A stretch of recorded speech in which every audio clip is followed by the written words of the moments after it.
Live. Nice piano.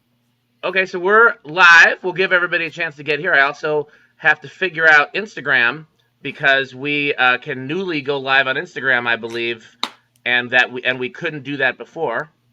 At which address? At which Instagram? It's right now. It's on mine, which is at DSpiffy. Feel free to share it, and I believe somewhere in the StreamYard studio there's a mechanism for you to stream to your own accounts if you like. So hello everybody, and welcome. Who's watching and listening? We will start the official discussion in a few minutes. We'll give people a chance to get here. Okay. Let's do an icebreaker while we're waiting. I will use this icebreaker since I have a Gatorade in front of me. So, what does everybody use? Not as a beverage for like deliciousness, but a beverage for hydration. Water, ice water, bottled water, Gatorade, Pedialyte. What's your hydration beverage of choice? It's just water for me, man. I mean, water. Chilly.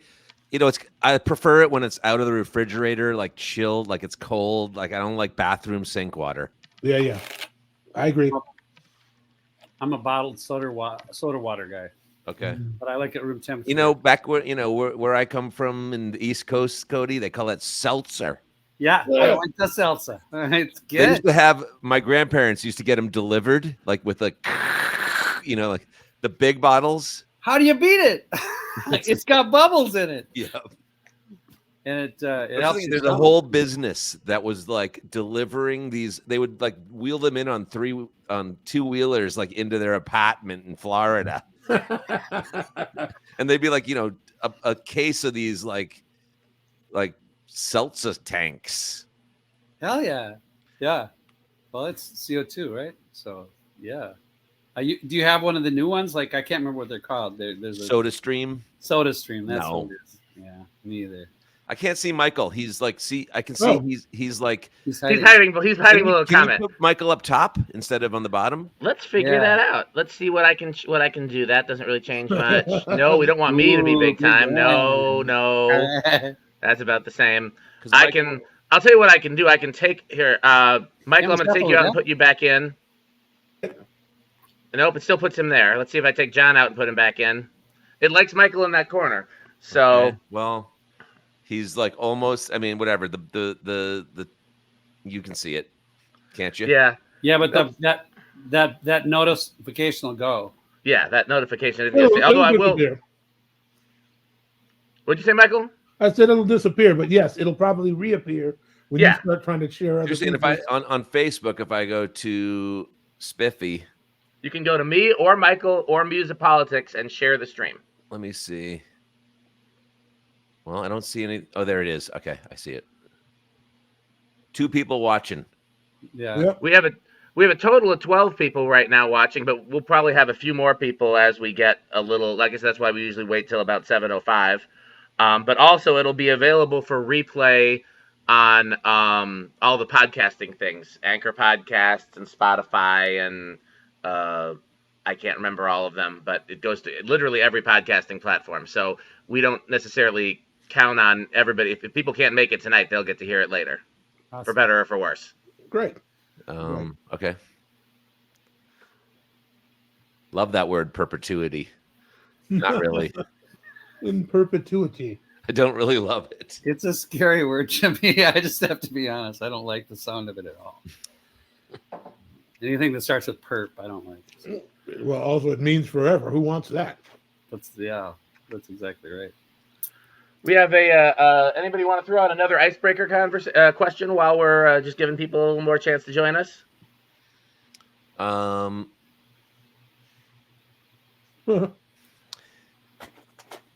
what's your favorite non-hydrational drink?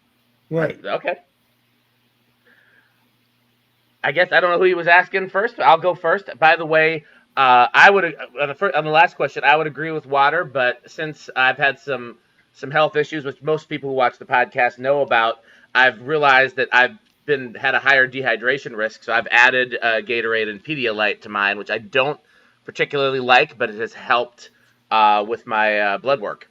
So that's my answer to the first one. To the second one, it's coffee with either a little bit of cream and sugar or like a latte that has really good espresso and not overly sweet, not like Starbucks sweet, but also not like burnt coffee taste, like just a really well-made latte with good espresso. Okay. Continue, Cody. Well, of coffee, I like a macchiato. No, any drink. Like, if you like. Yeah, well, I don't drink very much like alcohol or anything. No, or it could be something special like Orangina. I like Orangina. But like my thing is Spindrift. I'm out of control, I'm crazy for Spindrift. Oh, what's that? It's this incredible like 10-calorie soft drink that's like, it's in cans. It's not LaCroix-ish at all, other than that it is seltzer water based, but it's real fruit, and they just came out with 2 new flavors. Grape Aid is the most incredible. It's the Welch's as we were kids. Oh, that's flavor, but it's 11 calories per can. And not a bunch of sugar either, right? No, there's no added sugar whatsoever. It's called Spindrift. You can get it at Target. I got to do that. We've been doing those probiotic. I don't know if you've seen the new pop. It is probiotic. It's like $2 a can or whatever. We buy that all the time now too. I'm drifting. Sorry, I'm ADD, so I can. Okay, Michael. I think the only thing I really have a taste for, if I'm not drinking water, I always like lemonade for some reason, or iced tea. Actually, they're neck and neck, and of course Arnold Palmer. Just because I always have trouble saying that word, Arnold Palmer, fast enough. Arnold Palmer. It's like it always gets Arnold Palmer. It just kind of gets Arnold Palmer. Yeah. So can all you guys drink what is that? Red Bull? Oh no. Yeah, I'll have a Monster at rehearsal sometimes. And don't you just freak out? I freak out, man. Yeah, it's something bad in there. Well, I get scared. I literally get scared. Yes. I don't know. But I'm probably as afraid of Gatorade as I am of anything else. I'm trying to figure out I found a picture of Spindrift. I'm trying to figure out how to put it on the screen because I used to know how to do that, but I haven't used this platform in a while, and they've changed things. Where if I can find it, I'm going to put a picture of Spindrift on the screen because I've never heard of that either. I know there's a way to do it. I'm just dumb. Oh, really? Right? I did it before. Well, you're just out of practice. I know. Well, it's time to start the discussion anyhow. If I can figure it out, then I'll just interrupt this with a picture of Spindrift while we're talking about something else. Yep, put it right over my face. That's what we do. So that's the white privilege. Everybody else's face gets the show. Right, So welcome back, fans, viewers, etc., listeners of MUSiPOLiTiX, and those who are new. It is very exciting to be back with you with one of my favorite people, Mr. Michael Bland, for this new mini-series on audio engineering. Michael, you know our guests better than I do, and they're definitely some really amazing people in the field of music. You want to just give a brief introduction about, well, technically Cody's a guest co-host, because he'll for sure be with us for the whole series, and then if you want to just go ahead and give a brief introduction to both of them. Well, yeah, I mean, you're really talking about two people that I feel very specific kinship with. These are two men who've taught me a lot, and I hold them in the highest regard. Cody Anderson, who's been mixing me since I was 16 years old, probably. Younger. Yeah. Younger? Yeah. Yes. I mean, Cody, for those who don't know, is the house guy at Bunker's Music Bar and Grill, which is where I started playing when I was probably 16 going on 17. And I've been working with Cody every chance I get ever since. John Fields moved from, wait a minute. You got it. Newton, Massachusetts? Yep. Okay. To pursue a life and career in music. And he has more than succeeded. If you know anything about John Fields as a person in the world working on music, you know he has the utmost standards. But as a transplanted Minnesotan, I like to think of him as he's the patron saint of the Minneapolis music scene. I've never seen someone so generous and so willing to try just about anything. And having a sense of adventure is really important if you're going to be in this business. You have to want to try things. You want to have to work. You're going to need to want to work with people, collaborate, try things, build things and whether they succeed or fail, it's all about learning and expanding your horizon and expanding your mind. And I'd have to say that these two men have influenced me and championed me and pushed me on for a great deal of years. And I love them both very much. And I don't know what else I can say about them personally that would mean more than that. I'm honored to accept that. Okay. Thanks, Michael. So without further ado, Cody Anderson is he's my friend. And if I was going to be honest, he's almost every musician's friend. Now, whether they accept that friendship or not is it is predicated on how they feel about improving their craft, because everything that Cody has to say to any musician on stage playing any instrument, if he's offering any constructive criticism, it is only out of love and out of the intent to improve things all around. Even I myself, when I first started with Cody, Cody would try to tried to massage my mind into thinking differently about the drums, because most drummers just think as long as I play loud, and consistent, should nobody have a problem. And I have to say honestly, I'm one of the biggest offenders. I was one of the biggest offenders, and Cody opened my eyes to concepts that I never even thought about before. Just the overall picture. A lot of young musicians, they play for the glory, they play for themselves. And it takes a while before you realize that unless all the parts are working together in a good way, it's just a mess. Now, the thing that Cody and I both have in common is that we don't want the mix to sound awful. And there are certain things that I have to do to give Cody a little more, not leverage and not exactly control, but we're working together to find the best possible result. And a lot of that has to do with restraint and objectivity. Prince used to say, you have to be more interested in what your neighbor's doing than what you're doing if you want a band to sound good. You can't be self-centered. You have to think holistically. You have to listen for the large picture. As a musician, every note means something for me. I don't play it unless I mean it. And sometimes it takes a minute for me to, find where I'm going.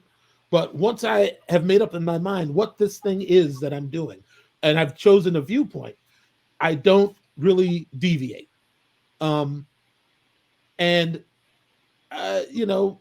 It makes me reliable and safe, and it helps me to continue to work and prosper. So if those are things you're after, the spirit of cooperation is where you first need to start. Cody came at me. I don't remember how old I was. Was I already playing for Prince, Cody, when we? No, your mom used to bring you to the bunker. We used to unload your it was a brown car sedan. Yes, that's right. It was like a Ford Fairmount or something. Yeah. Well, before that, you worked with my brother. But at some point, you decided, I wonder if I can get him to play at a civilized level, to stop beating the crap out of the drums and play more musically and more dynamically and have some consideration for the people around him. And I think the first time the bulb went off was I walked in you had tried before, and I would tell Cody, you got a job to do. I got a job to do. You just go do it and get out of my face, man. I don't want to hear about that. And 85% of the musicians you've encountered in this city have had the same experience with you. Yeah. You walk up, you say, hey, that amp's a little louder. Hey, man, and they'll tell you, I used to say it was, I've said somewhat recently, actually, I guess, that asking a guitar player to turn down is like offering him a penis reduction. Right. They don't want to do it. And then they'll say, well, this amp is like a 100-watt amp, man. Or it's a 50-watt amp. Or you could get a 50-watt amp and run it lower, But, I mean, that's not even, I wish JT was here because we had a whole sidebar on amplifiers and how loud they need to be before they sound good, so on and so forth. Getting the tubes to work. There's all sorts of excuses for not wanting to turn That's down. what a lot of people do say. Yeah, I have to have my sound like this because otherwise my rig doesn't sound good. So yes, it needs to be like this, or else I can't play. But I need a power soak. Yeah, yeah. That was the old one. I love that. You like a 100-watt guitar amp, and then power. Yeah, but the problem with that is that then that's a cage. You're stuck somewhere. You are not versatile. You are directly affecting the noise floor.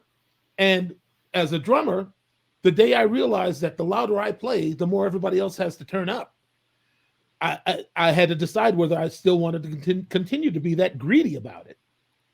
Do I want to just play where it physically feels good, or do I want to have some sort of regard, some sort of sense of proportion? I was coming home from touring with Prince, breaking a bunch of cymbals, walking right into bunkers and doing the same thing. Yeah. So bubble your head in a set. Your snare would bubble in a set. Yes. And there was no cause for such brute force. But I had convinced myself that this was the way. It got me here. Why should I change anything now?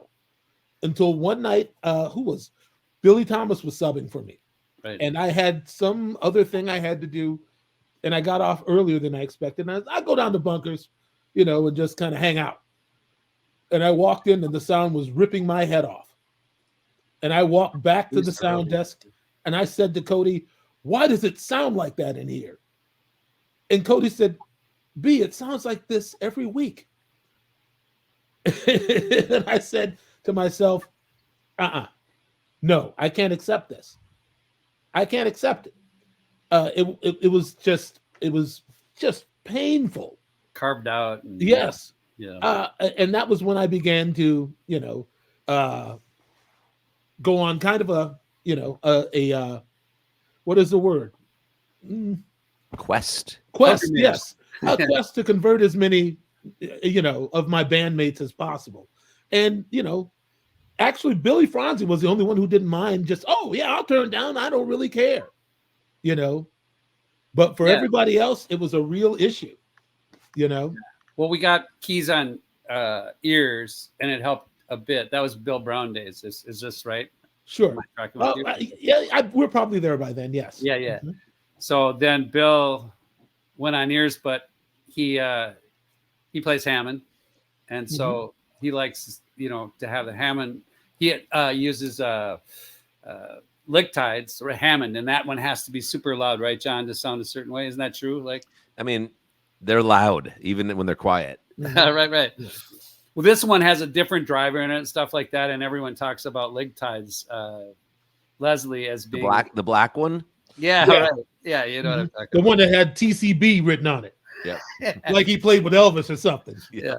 So anyway, everyone uses that one. It's got a different driver. Interject real quick. Does anybody know what model that Leslie is? Because the problem I thought it was a 147. It wasn't biased properly, and that's why it barked the way that it did. And so anyway, there was this whole, unless it was like severely modified, a Leslie amp is self-biasing. So I wonder what it was modified. I might shoot a message to him and ask. You got him. Ask Bill or Ligtide will. Ligtide, that's what I meant. Yeah. Sure. He'll tell you all about it. But anyway, if you really want to know, I'll connect you with him. But I mean, so I could go on and on about all of that, about my awakening to my surroundings and concepts like gain to noise ratio and noise floor and all these things that play a part that a lot of musicians just ignore, because if they become aware, then it becomes a limitation that maybe they don't want to live with, or they're afraid. Because I was afraid, Cody. I was afraid that if I weakened my stroke and tried to play in a more sort of passive, balanced way, that what I was playing wouldn't be exciting anymore, or or I wouldn't feel be right. Yeah. Dan and I were talking about that a little bit earlier. That's a lot of people will say, well, it just doesn't feel, because you'll tell me that, you go, it's just not fun, Cody, to play like this. Because I have to feel, and Sonny says that a lot, right? His thing is about feeling. And to be honest with you, the reason I do what I do is purely selfish, because I'm just trying to get as much control as I can where I'm at. And yeah. And I definitely was on, some weeks I was more successful than others. Sometimes I just had to play, and I'd apologize to Cody. I'm like, hey, listen, man, I'd have a recording session or something earlier. My muscles would already be loose. When I'm starting, it's easier to,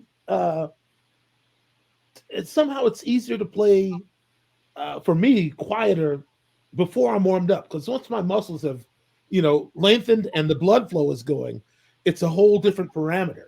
I don't have a logical explanation for that. It just is. But after years of combating Cody and telling him to mind his own business, I finally listened to him, and it was a sea change. It made so many. It didn't just affect how I sounded there. It made it possible for me to finally play in quieter venues like the Dakota, like places where the crowd is like right up on you. It's like, people got less afraid of hiring me because I wasn't I had more control dynamically. I can attest to the first time I saw you at the Bunker was probably 1989. Okay. And you had the full crate, it was early. I moved here in 88, in late 88. So it's got to be like 89 is what I'm thinking. Okay. And you were bashing. Yes. And it was really fun to watch. And everyone's like, oh, this guy. Oh my God, this guy. And you had just started with Prince, I guess, because you had done the Party Man, right, SNL or whatever. That's 89. You're right. Yes. Yeah. So, and I didn't even know you yet.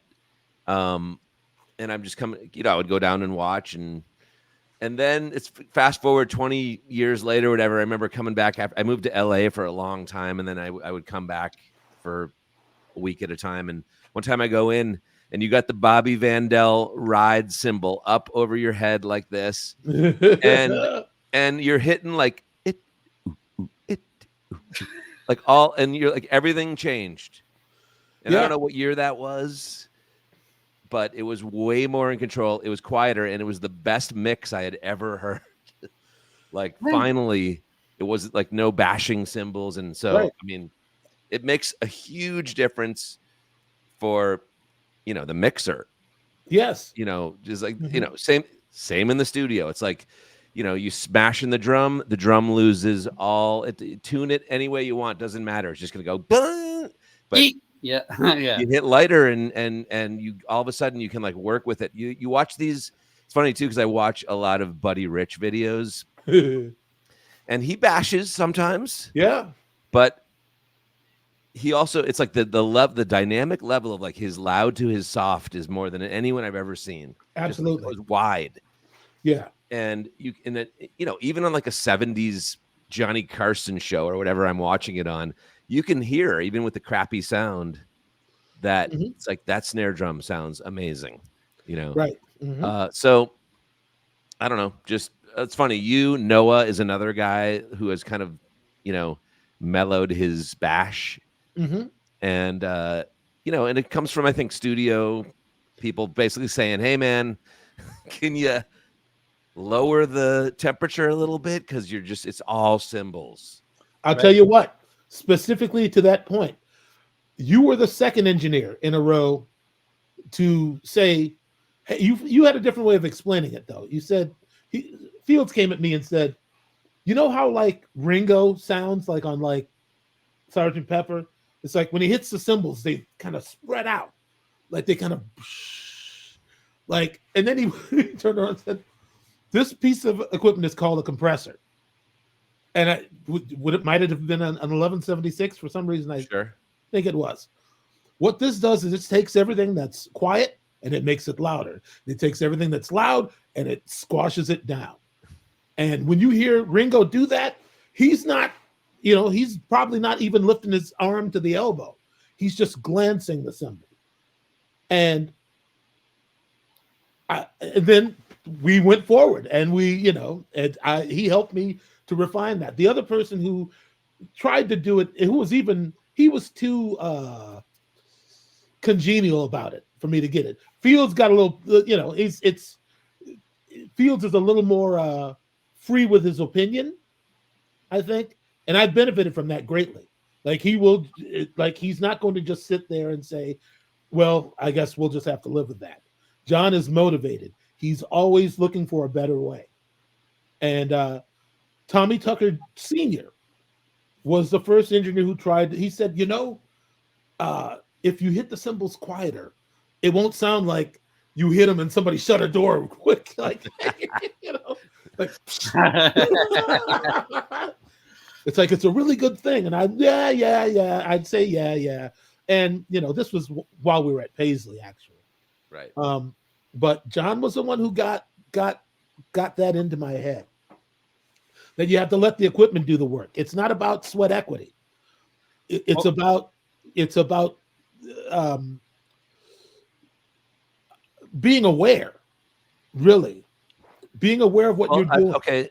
Another side note of that is, what does it sound like in your cans or on stage while you're playing this? While you're playing, I think that has a lot to do with how you play. So if you want some like super compressed out, like just gacked out, like Black Keys drum sound, and you put it in the headphones of the drummer, they're going to start playing quieter because all of a sudden, if they hit loud, it's going to like just explode. So you're absolutely right. You can make it happen that way. And I don't know. I mean, obviously in in-ears now you can do that. On monitor wedges, I don't think you had the ability to do that kind of stuff. No, you don't. But it doesn't help in the house anyway, though, because the drummer can kill. I mean, most rooms, even a 2,000-seat room. When you did your live stream, remember the snare drum with the Soul Asylum live stream? Yeah. We had a little bit of trouble, and John and I were talking about your snare because you could hear the snare acoustically and other inputs. Sure. And because of that, then it's hard because of the way that works in physics. It's hard to get a beefier sound. Do you remember that, John? Yeah. And so, like, that's the problem that you really do well is you self-mix. And I don't know, you could probably talk more about than I can, John, how Michael self-mixes. So, like, you'll play through on toms, right? And hit them hard and slap them nice, and then go back to a cymbal and hit it with grace and they're not rocking, when I see cymbals going like this, then I'm like, it's over, because if they're moving too much, then it's a problem. Yeah. Well, you just know that they're just swinging as hard as they can, and they're not thinking about that. They're more thinking about how they feel than how they sound, I think. Yes, and that's what I'm saying. Awareness. It has to do with what a musician is aware of at the time that they're engaged in the process, and it's much like a guitar player we were talking about that we won't name because we don't need to name names. It's you can't fix what you can't acknowledge. You can't you can't hear it, you can't fix it, and you can ask all day, like, what can I do to make this better? Well, how can I get my levels more consistent? I was talking to JT about this phenomenon where guitar players have their clean and their dirty channel, and they hit the dirty channel and it's angry, but it's quiet. Right. Like, I don't know what that blind spot is in guitar world, where it's like they think that because it's now distorted, it's louder. And when it's, I mean, I've seen this happen a lot. Like, okay, hit your distortion, and the volume drops like by 50%. Right. Yeah, that happens to me too. So then, at the end of the fader, John, you have like 10 dB or 10 decibels at the end of your fader. So they'll solo, sky the fader, and you don't have anywhere else to go. You're like, I don't know. I'm out of room here, bro, and you're not. I just lost you somewhere. Yeah, there's quite Cody a few fan. people. Cody fan. Oh, is it? Yeah, it's a Cody. It's Stephanie Rice, and I think you might actually know her, Cody. I do. Yeah, That's awesome. So, Well, yeah. what do you think about like level stuff?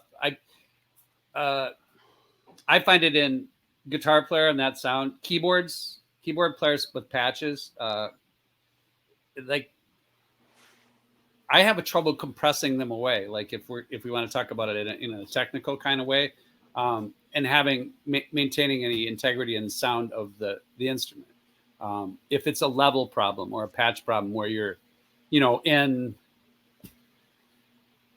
constantly 10, 15 decibels of compression. Is this too technical, John? Maybe. Do you know what I'm saying, though? Is there a way you can talk about what I'm saying?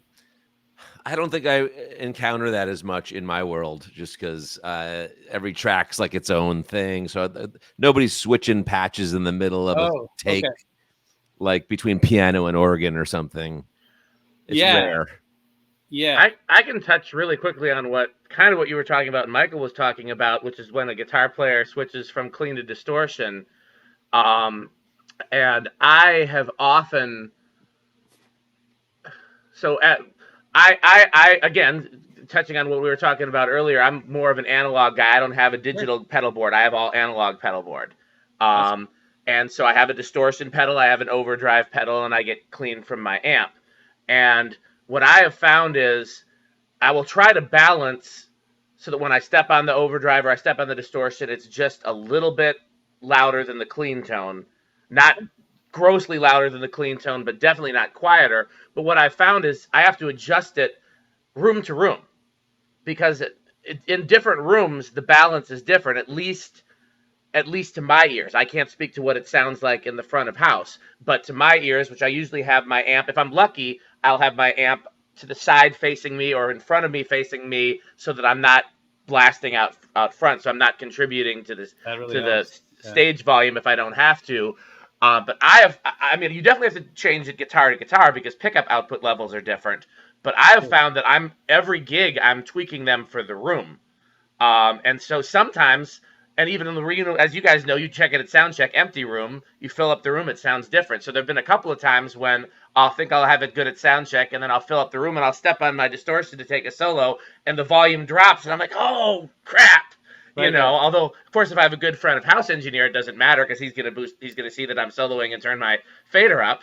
But I don't know why that is. Perhaps you guys can speak to why that is, but it's definitely something that as a guitar player, I've had to be mindful of in playing different rooms, especially playing a real small room, a real big room, a real dead room, a real live room. I'm always I mean, I can't leave it the same place every gig. I do have to adjust the output level on the distortion and the overdrive. So for what that's worth. Yeah, that's wild to me. What's your experience, John? You play guitar? I mean, when I was playing in a band on guitar, I had a distortion pedal and a wah-wah pedal, and that was it. Yeah. And a matchless DC-30. Nice amp. And I could always tell when I was too loud. I mean, I'm the guy who like turns down myself because I don't really want to be heard until, if it's too loud, it freaks me out. Like, especially when I hear myself out in the house, it freaks me out. It did. And so I was always very conservative with level. But my band, Greasy Meal, was a very loud band. Yes. Because our drummer was actually really loud. And I don't know if you've seen that in the last couple months, Cody, or not. Yeah. But I think I he know. played 2 nights I ago. think he saw, yeah, a couple nights ago, as a matter of fact. Yeah. But Still so that spanking. you know, but all of a sudden, you know, when the drummer's slamming, now you're like just this ding ding ding. You got to turn up a little bit just because you're mixing. You know, I'm constantly. My thing is like I'm mixing. I'm trying to mix the band from playing guitar. So how can I do that? Well, I'm turning myself up and down constantly during those. Right. That is a long time ago. Yep. And since then, an entire new industry has come through, which is this IEM, you know, in-ear monitor thing, Yeah, the where modeler thing. half yeah. the bands I work with now, and I work with a lot of young bands now Yep. in the studio, but you know, not live, but they're all in-ears. There's no amps. Yes. Like I went to a show actually to see this band Meet Me at the Altar that I had produced their new album, and I standing on the side of the stage and I hear drums. And that's it. Yeah. That's it. And I the love bass that. player and the guitar player, they're jamming. I can't hear it at all unless you go out to the front and then you can hear it. Right. And I'm like, wow, what a different experience playing live is now, where you know you're completely occluded. Yes. You know, you can't talk to each other on stage. And I just think, like, I mean, that's one thing that I feel like is lost, is like the communicational part of modern in-ear monitor communication on stage. I feels like you can't do it as well. Like I can't hear every little cowbell that this guy hits, and I want to like react to it. Oh, you're talking musical communication. That, yes. Yeah, Not, yeah. and, you know, and of course, what song's next? There's that part too. Right. Well, you can hear that stuff though with ears in, right? Like it's basically like putting. I did buy a pair of in-ears at recently because Corey Wong told me to get these. I have them right here. What do you got? They're like Shure 5, 6, 7s or something. Oh, really? So not molded, but like generic. No. Oh, cool. Let's look at them. Well, he's grabbing those. I'm going to piggyback on what he was saying, which is I also have seen that a lot. And like you said, the band can still communicate because everybody's got a talkback mic. But the musical communication is lost because most people either only have their own instrument in and they're not listening to anybody else, or less is more in ears, right? Say that again, Cody. Less is more in ears. Like as a player, it's like it's easier if you don't have too much going on in your ears, right, Mike? Yeah. I feel like I would want the whole stereo picture, like a record with maybe me a little elevated. Well, that's exactly what I like, and that's exactly what Cody does for me. But you need a good engineer, either monitor engineer or a front of house engineer who's willing to double for that, because otherwise you're left to your own devices trying to create that mix while you're playing, which has been a nightmare scenario for me in a lot of cases. Like, well, you can mix your own monitor, but I don't have time to create that perfect mix while I'm playing. So, I mean, the best in-ear mix I've ever had was at Capitol Records in LA, and they just sent me their control room mix to my ears, and then I could boost I was playing guitar on that one again. I could boost my guitar just a little. Perfect. That's a killer way to go, actually. That's smart. I would do it. It's the Nashville thing, is they call it the more me. You know, there's one fader that's the stereo of the house mix, and then you have the me, more me. Well, one thing I think Cody and I were talking about earlier that amazed me is that the first time I sat in for Billy with the combo on the quiet stage, not the loud stage, but the quiet stage. Billy only had Billy in his monitor, and being somebody who was used to loud stages, I start playing and I'm like, wait a second, what in the world is going on? I can't hear anything. But I realized that if you know what's going on around you and you're not overplaying, I could see why it worked for him, because that was all he needed. Yeah, he never overplayed. That's exactly it. He was always listening. He listens a lot. He was. That's I would say another thing coming up in Minneapolis. Watching that, I mean, you just bring up Billy Franzi, so I'm just gonna go there for one moment. Mm-hmm. We all love Billy. So yes, just you'd go on, on a Monday night, because I don't know what this Sunday thing's about, but it was a Monday night. It was when it was. Yeah. And you'd hear watch that, Michael? guy, and they're mixing themselves. I mean, it was Michael. It was I heard it. Doug on bass. Mm-hmm. It was Steve Cherwin on keyboards. Yep, It was Tim Emerson on guitar. that's right. David Hyland standing down, pointing at the little At post. the supporting beam Yes, of the on club. the dance floor. Yep. Yeah. And I think, and then Margaret.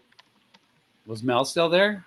Melanie was definitely in the early stages of that. And Cynthia Johnson was also. Cynthia, I didn't see that much. Okay. But anyways, I would watch, and then just like, to me, that was always the best sounding gigs I'd ever seen, still to this day. Just like the level, like when you stand in the middle of that dance floor and just the way that kick would hit Cody and just the way the vocals, they were dry, also no reverb. That's when Michael challenged me at Dry as Fly. He was telling me that, Matt, you don't need effects, man. I go, it's okay. So good. It was, and I learned so much from just kind of like being there and watching Billy Franzi. Not that he was the leader, but he definitely was in charge. He held court. You're right.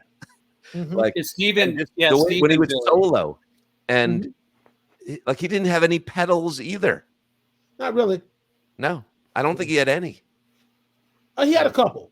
I don't think in the early days, maybe not, but no, because I in my mind I see like an old. He had that Marshall combo amp. He had like a tube screamer in the old days, and then he would like, but his mix would be like he'd dig in harder on guitar and hit harder, and then it would get dirty, and then he'd just use his thumb and go like flink, flink, flink, and it'd be like the cleanest jazz sound ever. Yeah, he used his volume control a lot on his incredible. But like watching that affected me so much. It's like, Michael, we've talked about this a million times, but the Donny Hathaway live album. Oh yeah. With Earl to Ruin. And is it Cornell Dupree and yes. Mike Howard. Mike Howard. Mike Howard. Yeah, those two guitar players. And I'm like, listen, and Willie Weeks he doesn't really change his tone ever, but they're mixing themselves too.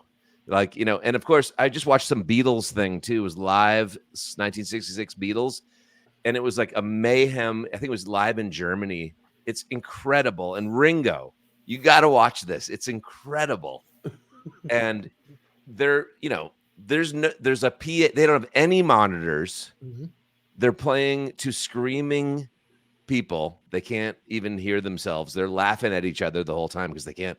So I don't know. Just it's come a long way in like 50 to 60 years to where like we have like complete control now with compressors and gates and stereo delays coming from like there's one mic on the stage, in 1958 for Elvis. Yeah. It's incredible how it's gotten good. It is. Yeah. Well, I mean, I guess I should what I'm hoping that this short series will do is improve engineer-musician relations. Really, I'm trying to de-aggressify in some sort of way the working relationship, like this idea that two people are doing two separate jobs, but everybody has the same goal, and I think that unfortunately we live in an age where people are pretty thin-skinned. Like, yes, young people, it's you have to really, if you want to reach them, you have to speak to them in a way that is, to me, I have to speak to them in a very different tone than how I was brought up. I tell people all the time, negative reinforcement had a lot to do with pushing me forward in and through music,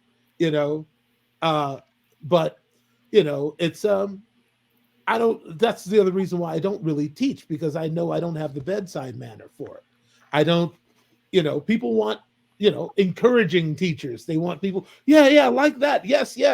And, I'm afraid my heart is too dark and cold to. No. Yeah, it's just exactly. No, you're no, stop. I mean, there's a long list of people who came to sit in with Dr. Mambo's combo who, only made it through a third of the song before they were ejected. Oh, you guys were brutal. Come right? on, name We names. would make fun of Name people out names. loud. And Some famous people, even some well-known, well-respected musicians couldn't hang. Listen, I know I saw Doug Nelson probably 5 times walk over to Billy's amp. Somebody be sitting in on guitar. Doug would walk over and just yank their cord out of the amp. Out of the amp, grab them by the sleeve of their arm, and just pull them off the stage. It was like, you get. We're a bass player. You'd see a bass player come in the door, like on the first break. There'd be a guy with a bass case. You're like, walking in, right, with the bass on his back. The other guy had to go. Oh man, it was vicious way back in the day, but it was also good. Yeah, that was the loud band though. That was the very, very, very, very loud band. It was very difficult, but it did sound really good. I thought too, John. Back in those days, it was very physical, right? It will, and the Bunkers PA, and something about that room being just dry. This is when you had the MTs, right, Cody? That was my PA. That was Cody's PA. It was just it was different because like the place we always used to play opposite that would be the 400 bar, which was just an awful sounding like. I don't know. Yeah, I don't know. Well, there's one video of us thrush playing live on the 400. Yeah, talking about bashing. Oh boy, you're talking about 400-2 though, right? Yeah, where they expanded because the first room, the small 400 bar actually was awesome, and they had one speaker up hanging over, that was cool, and like a PV 6-channel mixer that you could put. Right, Michael, you played there with didn't you play with Doug Maynard and Tony Glover? There? No, I played with the MUSiPOLiTiX. Yes. Oh. At the 400 before they expanded the room. Did that MUSiPOLiTiX album we made ever come out? I don't think so. I think they probably ran out of financing. That's awesome. Somebody smoked the budget is probably what happened. Yeah, the other 400 was a different thing. They were all like edgy and stuff in there and just dark. It was kind of like the MUSiPOLiTiX would drink just a crap load of ouzo, and it would open like melons or pumpkins, and they're slipping around on the guts of these fruits. I mean, it was just man, that was killer. Yeah. Can I jump back to two things real quick? Sure. One is I just wanted, as somebody who was a fan of the combo, since we were talking about Bunkers specifically, I will say. Nothing felt quite as good as those funk nights with the loud combo, and nothing has ever sounded quite as good as the quiet nights and Margie singing. Like when you even told me, Michael, when after the change, you were like, we really wanted to highlight the vocals, and it really that was the big difference there. The other thing I wanted to throw out there was on your tangent of negative reinforcement, because one of the things that I've always wrestled with as a musician and somebody who does other things is, on the one hand, I don't like compliments. I don't like you to come to me with anything. If you come to me with your criticism, tell me what I can do better and tell me how to improve. And other than that, I don't need anything. But on the other hand, if I don't feel like you respect me as a musician or as whatever it is that I'm doing, then it's hard to take the criticism, or it's even hard to, I don't even know if it's worth taking or not. You know what I mean? Because lots of people offer unsolicited criticism to people they don't respect, and most of the time it's bullshit.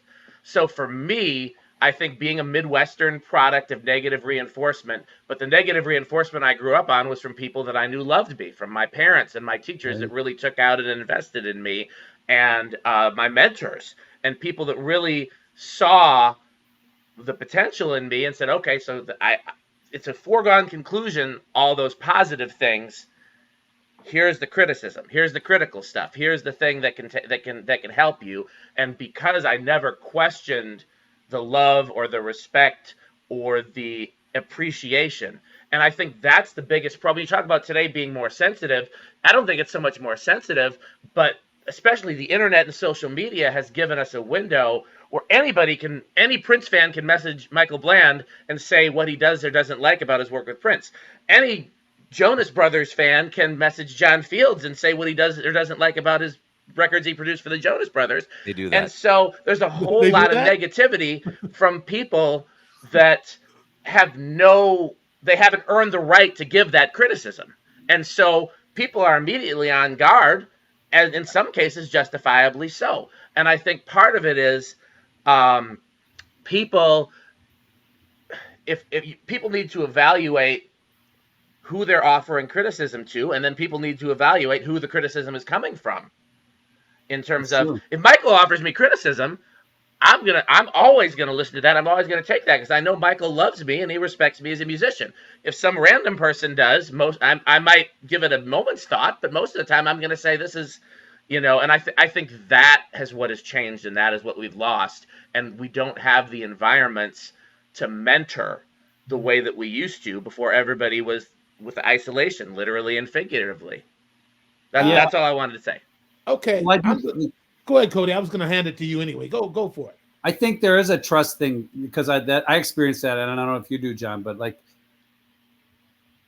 Michael has always told me that as the front of house person, that it's my responsibility to have those conversations with the other players.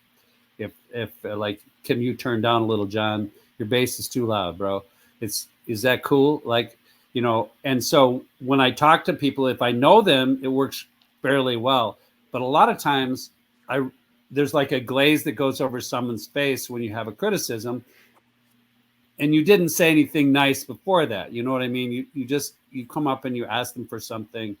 And I'm not trying to be rude or anything like that. I'm just trying to get my, do my business or whatever. Right. But once you start on that way, then it seems like it's hard to get someone's confidence back again or their trust. It's about trust, right? On the other hand, though, if I've never met you before in my life and you come up to me and say, "Hey, your guitar playing is great. I love everything about your playing. Your tone is really great. Can you turn down?" I'm gonna feel like the first half of that was all fake. Bullshit. Yeah, it's a very tough needle to thread because I don't want the thing that can be taken as fake, but at the same time, how do I know that you're not just one of those asshole sound guys who doesn't actually care? Because there are those too. There's assholes on both sides of it. No. There is no way a sound guy is being. They don't want it to sound crappy out front.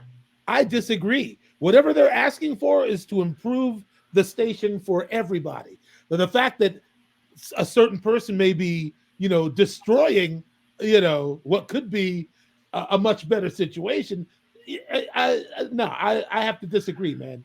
I think maybe that you've never a passive sound guy is a bad sound guy. If you just let things just go, well, that's how they want to play tonight. They want to, man. If a sound guy is asking, it's out of concern for the larger picture, even if the musicians are not thinking about that. I just have to. I'm not saying they can't be mean or have no, don't have good bedside manner.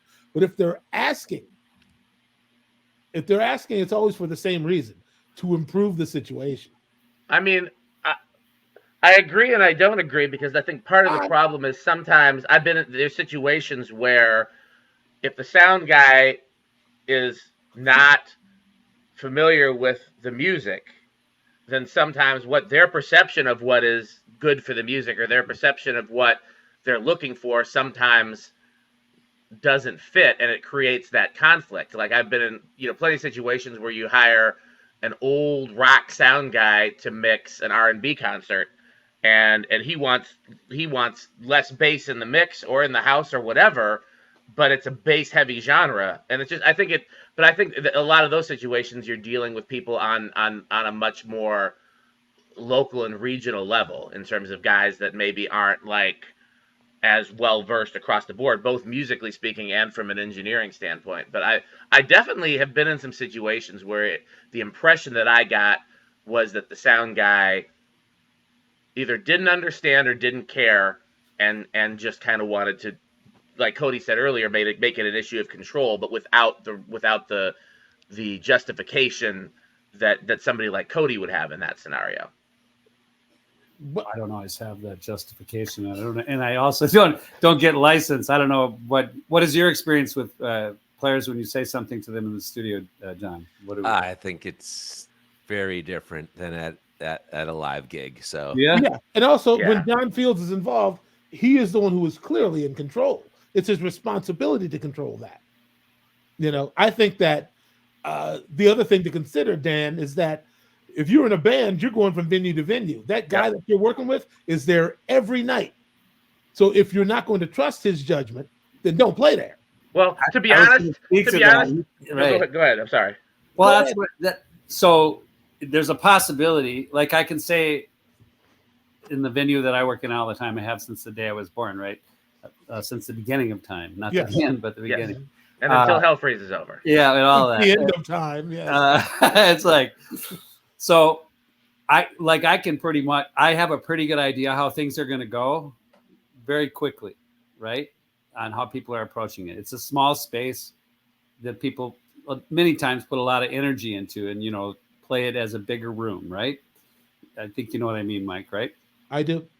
And so it's harder than you think to make it work there.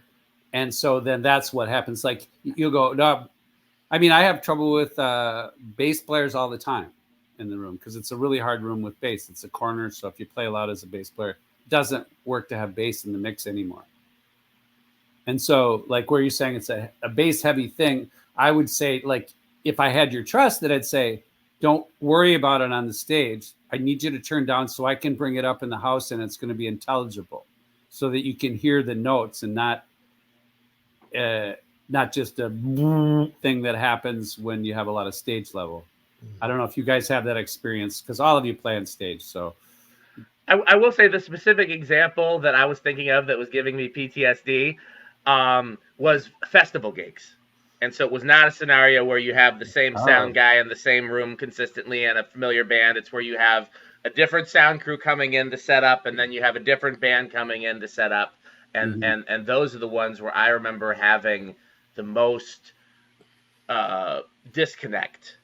Sure. Because you raise a good point. I think a lot of times if you're going to a venue and that venue has their own sound guy, I definitely am going to assume a level of trust for that sound guy, knowing his room and his system. And versus also if you're touring with a sound guy, then they know your sound and they know what you need to execute and they know what they need to execute in the house. And that's kind of a different animal too, because we're all working for a star, right?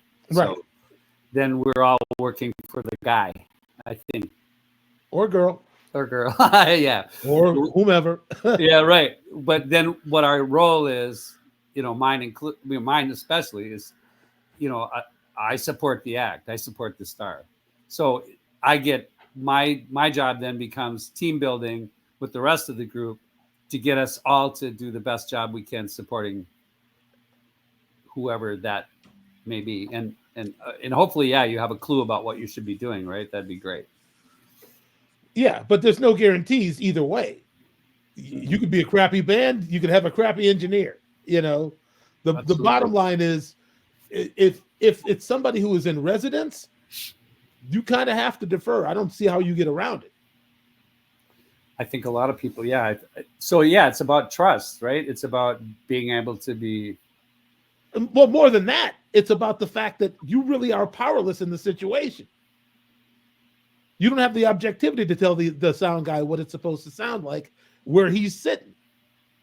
So is the trust is implicit. It's baked in.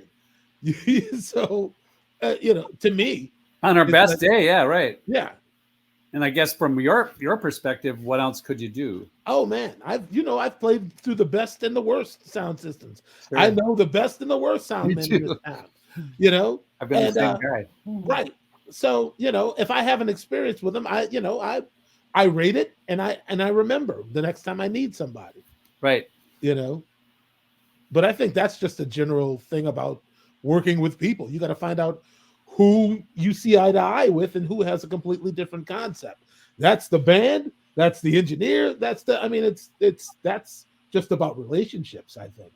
Well, right. And you and I, it was a number of years. Yeah, before I really trusted Cody. And one day Cody said, B, I know you don't understand this, but I'm your best friend here.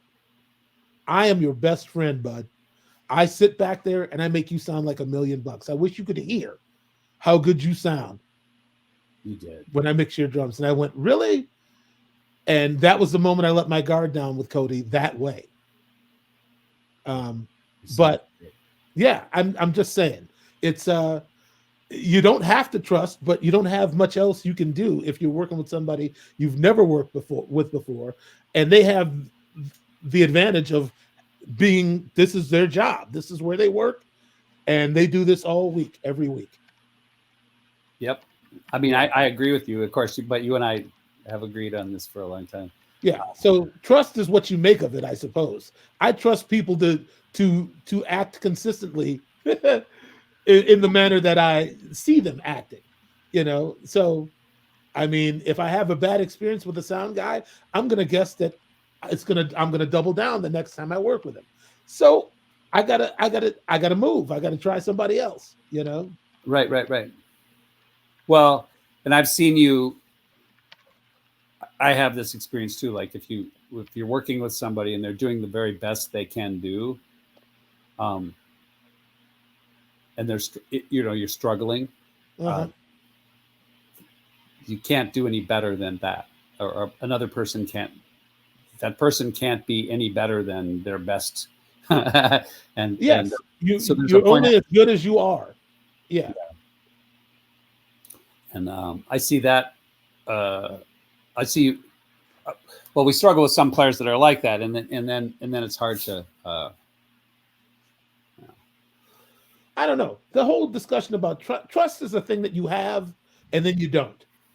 This idea that you're going to build a relationship, on trust with somebody you've never met before, and this is the moment that it's all going to happen. I just don't. Just as a person, I've chosen my inner circle based on the people who I know I can rely on. I can rely on them to be the people they've shown me that they are, and that's how I govern how close I stick with them.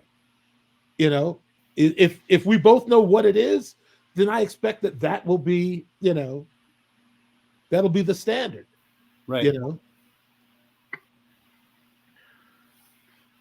I don't know. I understand where you're coming from, Dan, but it really is like you also have to choose your battles. You got to decide what you're really fighting for. Like, do you want to really pick a fight with the house engineer over, what you think will sound better out front? I think I kept was it Jessica? I kept that comment on the screen for a while there because I thought that was Jenna. That was a really good starting point for this discussion. But I think even before establishing trust, if that's even possible, because like you point out, that's very hard to do, I think the first thing is, does everybody have that same mindset, both the musicians and the engineers, in terms of that, like you said with Cody, and like Cody especially said, my job is to make you sound good.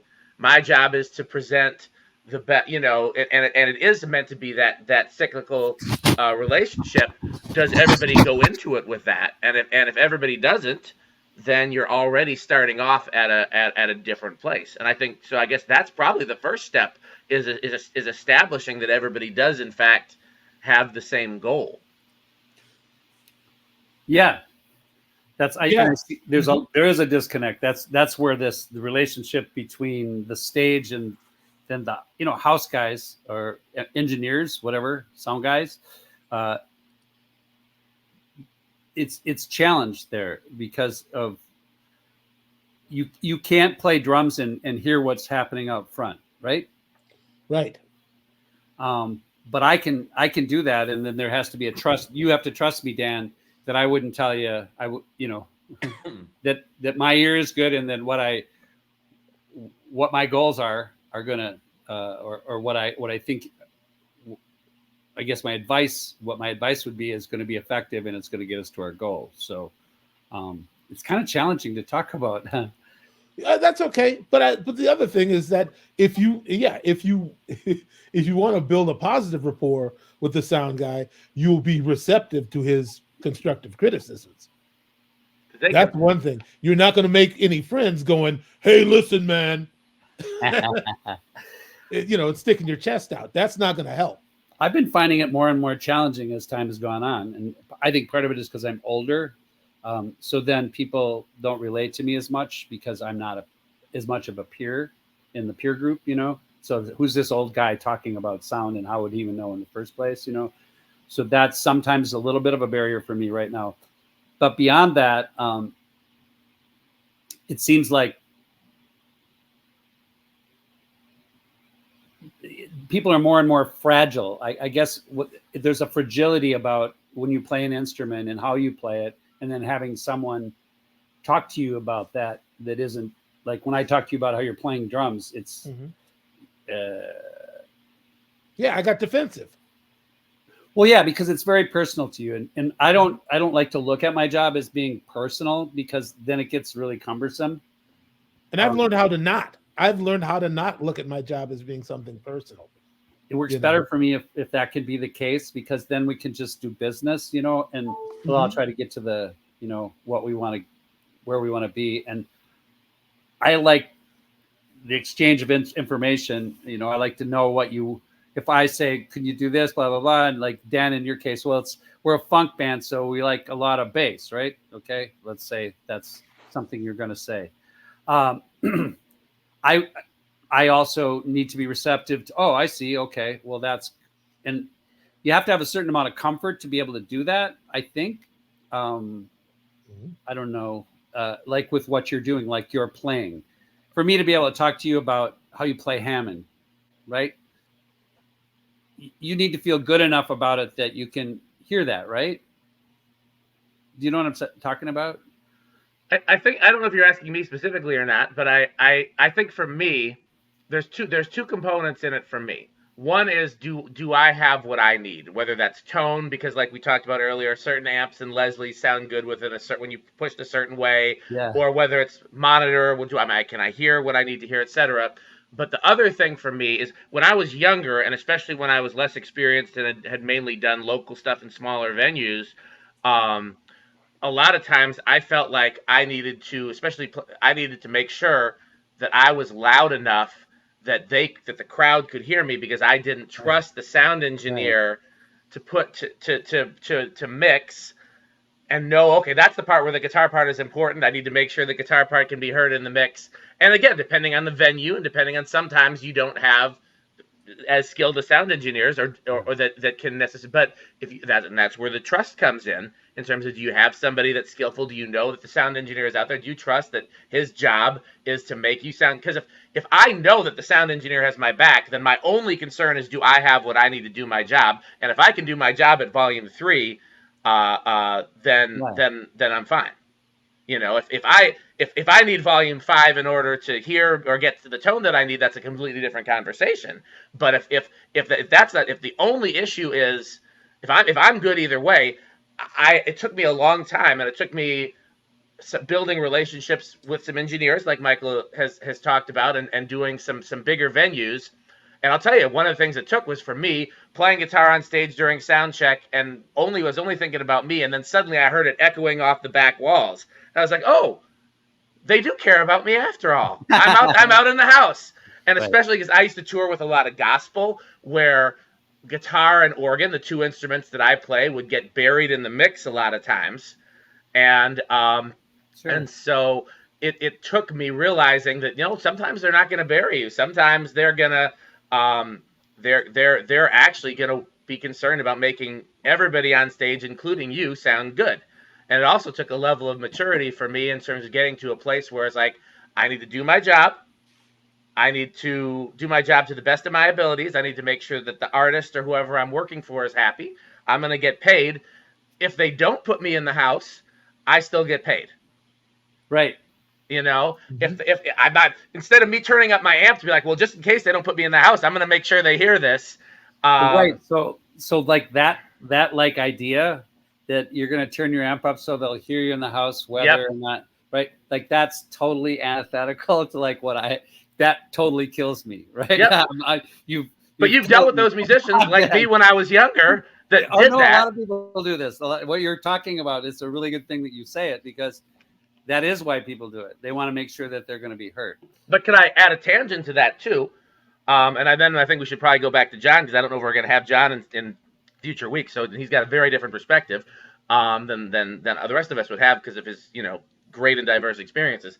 The other side of it too is nowadays, like you and I were talking about earlier, I haven't really toured much since COVID, and so in addition to church, what I've mainly been doing a lot of is wedding bands, because the pay is good. I don't have to go very far. Right. But with a lot of wedding bands, they only put vocals in the house. Yeah. And so I'm trying to now I've got three things to balance. I've got, okay, how is my guitar tone in terms of that capacity of where you push your amp?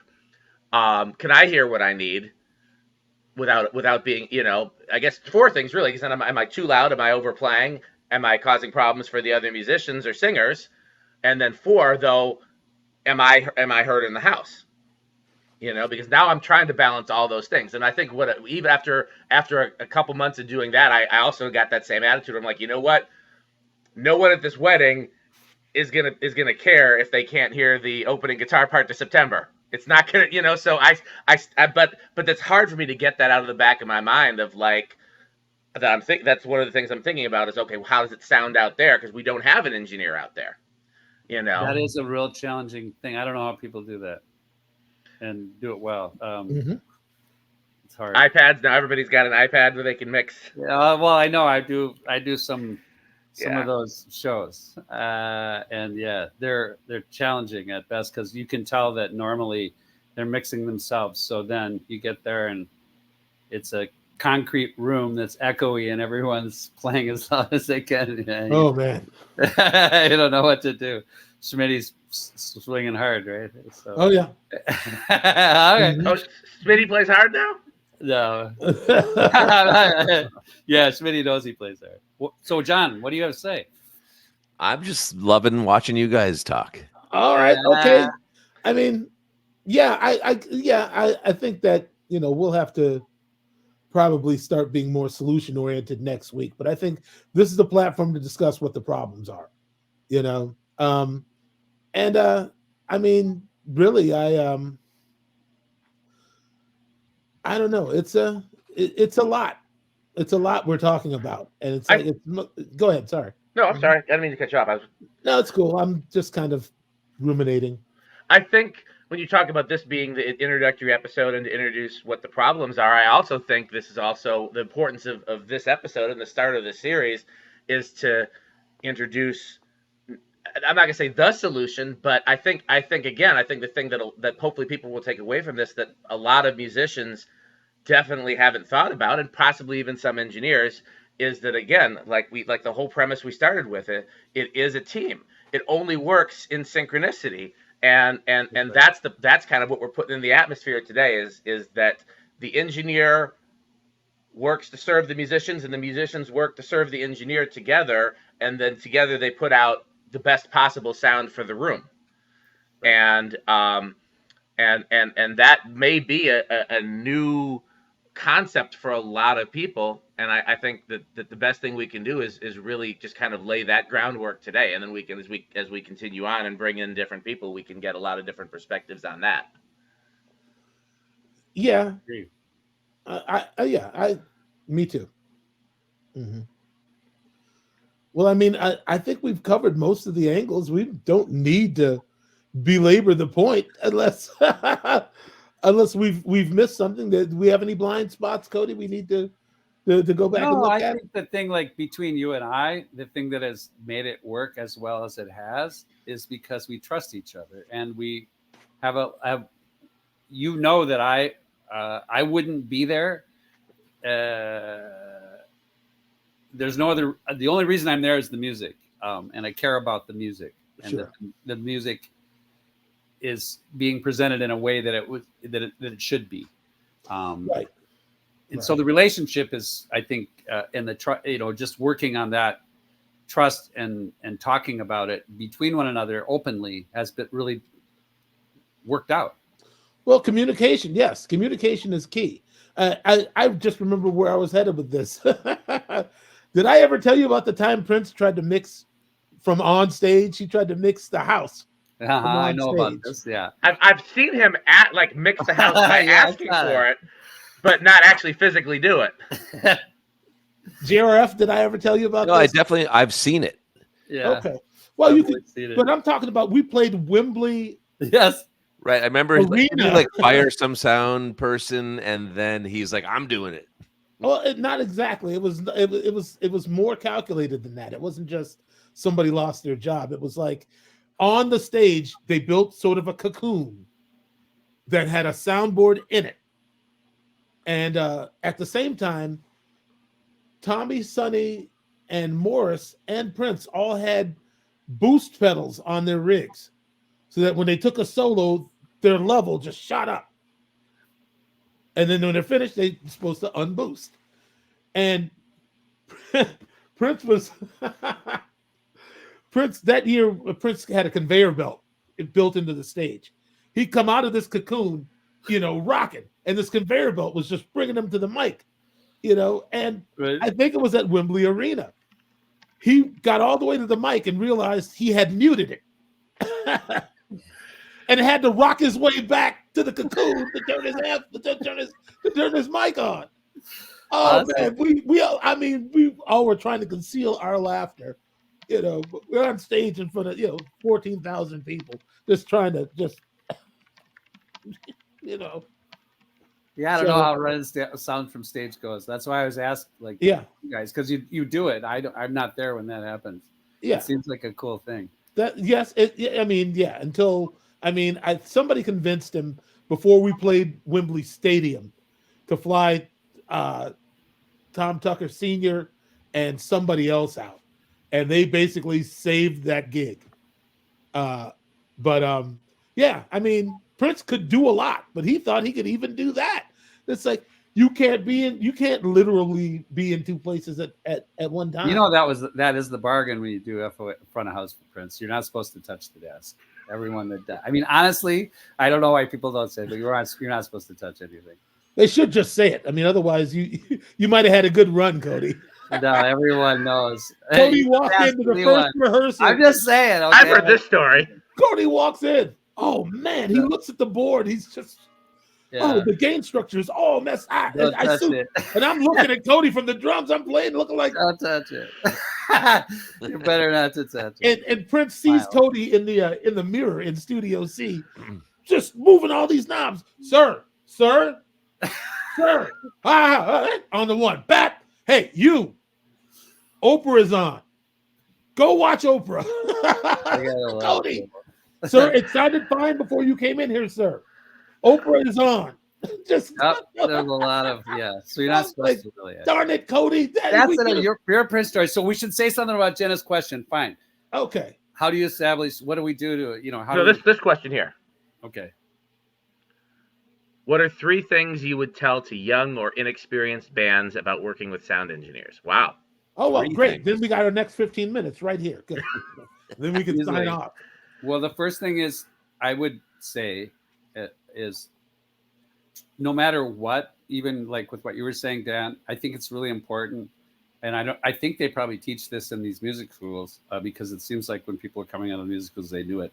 Try not to judge the person by the way that they are, the way they live their life, what their cultural whatever it is.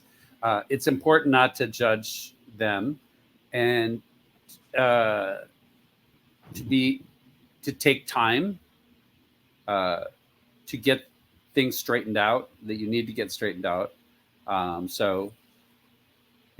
Understanding and patience, and then taking the time to get what you need and talking about those things like you were talking about, Dan, that you need to hear I need to know what you need to have to feel good in order to make you feel good. So communicate those things in a way that, I can hear them and take care of them.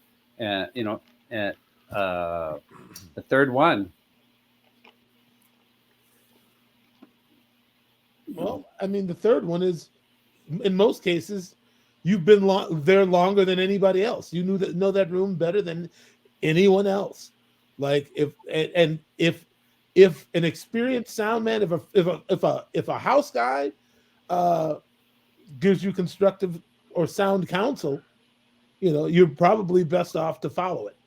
If for no other reason, to I don't think the word is ingratiate, but to try to establish some sort of common ground. Yeah, positive working, because sometimes it'll get off negative, and go bad. And I realize I'll go, oh, I just have to find it in myself to try to reconnect then again, and start over in a positive way. And because things can get emotional, because people, like we were talking about how you're playing, it's a very sensitive thing, right? It's personal. Yeah, it's personal. All your friends came to see you, and you've been really, all the assorted reasons. Yeah. Yeah. I usually know who your friends are because they come. I can't hear enough drums. Well, that's what I pay them for, Cody. All right, you can. Okay. Yeah, okay. Oh, not enough bass. John's playing. Okay. That's another $20 every time somebody walks up to you and says that. But, I don't know. John. Oh, sorry, my fault. No, go ahead. I mean, John, do you have anything to? I mean, not really. I mean, I'm kind of out of the live game, to be honest. I got you. Yeah, I understand. I play in a Beatles cover band right now, and I'll say the one thing that I love about that is that I have a wireless bass rig. So our sound guy, John Robinson, who's done every gig since we started this 7 years ago. We've done, I don't know, we do like 6 a year. I'll go out front. I can stand out front and watch the band play while playing bass and actually comment on the sound. And and that's been a wondrous thing to be able to just, but it's a tiny little tweaks. But you guys are so in the weeds on this more than I am. So yeah, I get that. I get so much more control. Like where in my life, I can change anything, So sure. And it's not much of a fight at all. Right. Yeah. Right. I'll answer the question, and then there's another question to throw up there, and I got a question for John too, and then then maybe we'll wrap up, or maybe we won't. We'll defer to Michael. So from my perspective, I would say the three things would be listen, communicate, listen. Because I think the biggest mistake that I've seen musicians make, including myself, is coming into sound check with a list of demands. Turn do this, EQ my kick, do this, do that. So you're there for sound check. Do everything the engineer asks. The only thing that you should be asking for in sound check is if they're mixing your monitors. But otherwise, for the most important thing is just to listen to what they're asking for during sound check. Especially drummers, Michael, and I know that you're way above this experience level, but they're talking about young and experienced drummers. They'll say that I want kick. They'll start playing the whole kit, or they'll call for the whole kit, but they'll play something that they'll solo, or they'll do something that doesn't use the whole kit. Do what the sound guy asks. Listen, do what's requested of you for sound check. Yeah. Then communicate. Tell them what you need. And this is what I need in my monitor. This is what I need from you.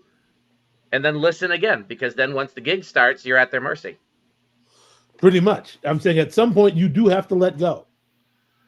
And I will add also that oh wow, I just drizzled right out my ear and gone. You were making fun of me being out of practice. No, this is a matter of processing power. I've been working on putting this gig together, man. You got more processing power than anybody in the world, so it'll come back to you. The bandwidth is just. Yeah, I'm actually just gonna say I'm so bummed to have to miss your 420 gig because I got a gig the same night. You're working that night also, right? And well, that's definitely unfortunate. But I'm sure you guys will have a great crowd. You always do. Me, on the other hand, I got to fill a place that holds 1750. I saw Adam Ant there a couple weeks ago, and it was incredible, Michael. It's a great place. You know what? I wanted to see that too. How my friend is the drummer, And there's two drummers, and my friend just joined the band Right. as a drummer. There always was back in the day too. Yeah. And he was in that band Splendor, if you remember them, and now he's playing with Adam Ant. And first time I went, it was incredible. It's called the Uptown Theater. It was the Uptown Theater, like where we saw Schindler's List and all that. Yeah, that's where I used to go see Sign of the Times like every weekend. Yeah. So, but now it's strangely it's bigger than you think, and I'd say it's a First Avenue sized spot, and it's incredible. It sounded great, all new, all great. I love all acoustics. It's really nice. Yeah, plug for all acoustics. Fantastic.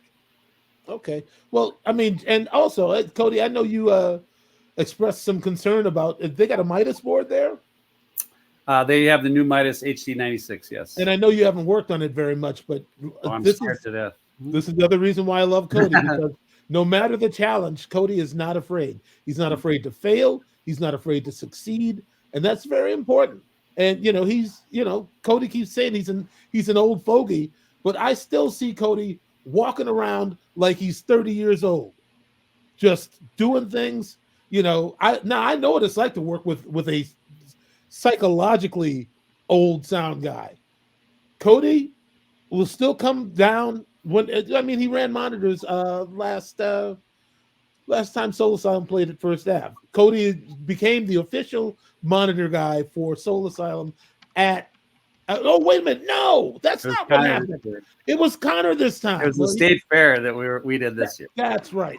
The fact that Cody, I don't know how to explain it, but I do remember the moment that Winston Roy fell in love with Cody was he looked up and Cody was walking around the stage checking like the monitors for himself. If they don't get up and take a pass around the stage, they're not worth their salt. That's the absolute least your monitor guys should be doing, is coming down and engaging in the process, not sitting in the buzzard's roost and, I guess they'll say something. Cody is looking for improvement. I think that's the other thing that I wanted to make a point about is this sort of incendiary relationship. It's of no value for Cody or any other sound guy to come up and ask you to do something. It's only out of the desire to improve things. It's never this sort of adversarial, it's like, because if they don't want you in the mix, they can just hit mute. So this sense that you're having a fair fight with somebody who has really entirely the power to make you sound like $1 million or a nickel with a hole in it. Like, it makes no sense to be aggressive with the guy who holds, so many of your cards. It's like you really should speak to your sound guy with respect and vice versa, right? And not look at it like, okay, this is this, that's that. I know what I need. We're all connected. I mean, even in the universe, even speaking of particles and waves and atoms, the interconnectivity is everywhere. Well, that's where it gets its best, is when you do have that connectivity. And if you can acknowledge that, then you realize you're not doing this heavy lifting by yourself. It's going to take the sound guy to make you sound like anything, passable to begin with. Like, you really have to relinquish control without worrying about trust. You have to find a way to be okay with it within yourself, And I have to say, for me, it never gets easier to play in this sort of controlled way that I've chosen. And I knew that a lot of people were showing up at bunkers to see me beat the crap, out of my drums, break stuff. Yeah. All that ever did was make people turn up louder to match my level. It's not, you have to get, your feelings will mess you up, really. I mean, in a lot of places in life, it's like if you allow your feelings to govern the decisions that you make in life, it's going to be a problem at some point. It just is. You have to find the maturity beyond, what feels good, and have a sense of duty and proportion and respect. It's not just you up there. You got to respect everybody. And from talking to Cody, I learned a lot. Yeah, I'm bashing the cymbals. They get in the microphones, and then Cody's got just, this brash mess out front. It's just either you're going to be part of the problem or part of the solution. I hate to be so trite and just, a comment about it. But if that's really the case, when they come and ask, it's because they're trying to build with you. We're trying to get to a solution. We were able to build quite a few bands that could play anywhere. We could play in a church, right in the middle of some of the worst. With the Sons of the Almighty, that band. Yes, we successfully entertained a church full of blazing loud band. As you would think, right? But we were quiet as. But we did it. We did it. The spirit moved, and everybody had their hearing when we were done. It worked. Yeah, it's hard to do these clamorous rooms, especially. And you can't just go, oh well, this is going to sound like a gymnasium. It doesn't matter how loud I turn up. It matters. Proportion matters. Right. I had no business walking off tour with Prince, breaking all my stuff, and then walking into it. How many people does Bunkers hold? 380, but it's really right. 300. Yeah, and assaulting all these people in the same way. It's 20 feet from 25 feet from the end of the stage to the wall on the short side. Yeah. So yeah, you can fill it up pretty easily. Take it from a convert, because I was there.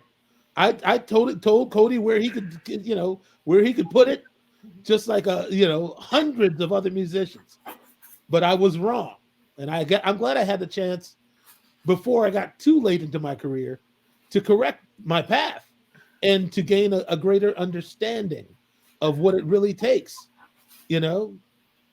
like to be good at what we do. And versatility is I think so, yeah. Paramount. Yeah, because there's different things that you need to have different sensibilities about, and your volume needs to be a decision, not just this random. Well, this is where I like it. You've got to think about things more clearly and more concisely, because there's others around you.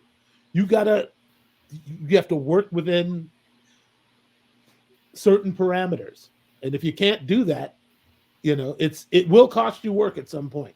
For years, Lowell Pickett wouldn't let me play down at the Dakota. It's like, I see you down there at Bunkers. You're putting a hole through your drums. This is the Dakota. You can't. No, he literally told me to my face, "You're too loud. I can't have you in my bar." And at first my reaction was, right, like whatever, man. Like I want to play in some old fogey, But it's you just when you're so self-centered, you miss out, because everybody would rather work with somebody who wants to cooperate. It's a lot more gratifying, I know, for me when I'm involved with people, and I can say the experiment of making the combo a quiet band was one of the most exciting things to do with the band that I've ever done. Yes, and they fought, tooth and nail, but I just kept grandstanding and just yelling at everybody. Yeah. Kevin, I mean, yeah, it was challenging because people wanted, had stuff they wanted to bring to it. And it's like, yeah, we're going to do this other thing. So we're going to be quiet. But again, God bless Billy Francie. He loved it. It was killer. And I'm telling you, some of those weeks when either the Twins played or the Vikings played and it was empty in that room on a Monday night and we were playing like that, it sounded so incredible. And everybody played with such sensitivity and the feeling was still there. Everyone felt, because we got got in the right space where you could still have feeling and be not heads off and stuff. We were really good. We were really good, Cody. It was really great. Anyway, it's very gratifying for me. And it proved that it can be done. It can be done, but mostly what it takes is cooperation and a sense of what it is you're really doing. You know, I there's a short list of drummers. After my path got corrected, I would see these things and I'd point them out to other drummers, and they give me the high hand like they used to give you, Cody. But some of them I'd run into in the street or elsewhere, and they'd come and say that was the best advice anybody ever gave me. You were so right. I don't know why I was bashing the snot out of my cymbals for all those years, and just when it just created mostly noise. I think it helps with touring bands as well, because it makes you more of I don't know, a side guy, I guess. I don't know. So you can work. You're more employable because you can be employed in anything. Tim Fisher. Do you know him? He's a sound guy too, I think. So okay. We got a few questions in. If it's a good time to break in and take them, we can do a lightning round, and then we gotta shut it down, man. First question was somebody was specifically asking you, Michael, in terms of your paradigm shift. He's asking if ego played a part and your evolution from 30 years ago, or was it an old versus young thing for you, or an ego thing, or I think it was probably a combination of ego and also what people had come to expect from me. It was working, or at least in my viewpoint. From my point of view, what I was doing was working. And Cody, tapped me on the shoulder and said, "Yeah, it kind of is working, but not really." And you did it. You actually came to the revelation. You came in and heard someone else play, and that's when I heard it. You said, "I don't want to sound like that." That's exactly it. And I can't fault that drummer because he was just doing what everybody else was doing down there. Absolutely. That was the moment where I had the epiphany that I'm like, if this is what it really sounds like, then Cody's not really just belly aching and moaning for no reason. This is painful. This has got to stop. This is not even musical. Wasn't. Sometimes it wasn't, but there were times where it was really nice. But anyway, yeah, and it's still the jury was still out, and I know there was a lot of drum. Oh man, I'm telling you, when Bland decided to kind of peel back and start playing at a more conservative, they lost it, man. It's over. It's just a matter of time now. Right?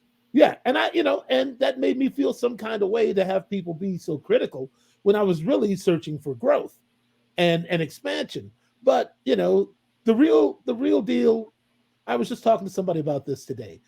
The reality is, thank God I know who I am, because when you know who you are, nobody can tell you different.